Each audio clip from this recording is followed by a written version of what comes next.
Assalamualaikum warahmatullahi wabarakatuh. Saya Farel Hamsafaras, saya mahasiswa Prodi Manajemen dan Penilaian Properti Angkatan 24. Pada video ini saya akan membahas tentang observasi sengketa tanah.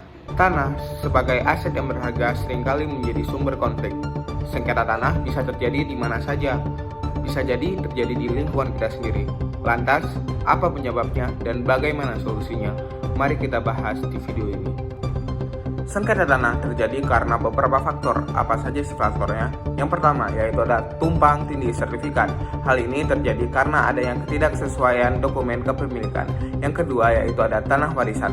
Hal ini terjadi karena ada pembagian warisan yang tidak jelas. Yang ketiga ada penyerobotan tanah. Hal ini terjadi karena ada oknum yang mengklaim kepemilikan tanpa dasar hukum. Dan yang keempat ada konflik dengan pemerintah atau perusahaan.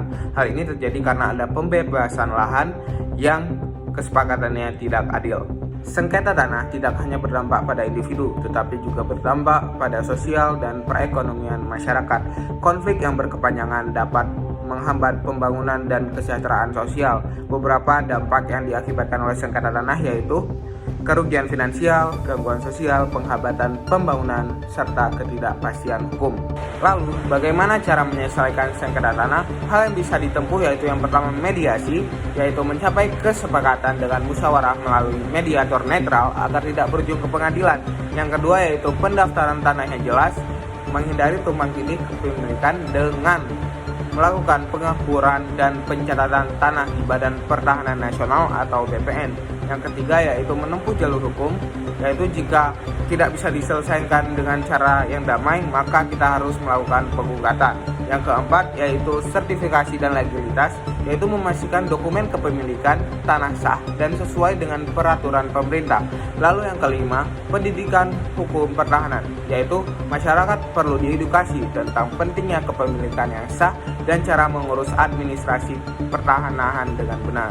Pencegahan sengketa tanah dapat dilakukan dengan berbagai hal, yaitu yang pertama melakukan pengecekan status tanah, yang kedua pengukuran dan pemetaan tanah, lalu mengikuti tata ruang, lalu mengurus perizinan dengan benar, lalu tidak lupa pula melakukan dokumentasi tanah agar nantinya mendapatkan bukti yang akurat jika nantinya terjadi sengketa tanah. Sengketa dapat dicegah dengan kesadaran hukum dan administrasi yang baik. Mari kita bersama-sama menjaga hak tanah dengan bijak agar konflik bisa dihindari. Pastikan tanah Anda memiliki legalitas yang jelas.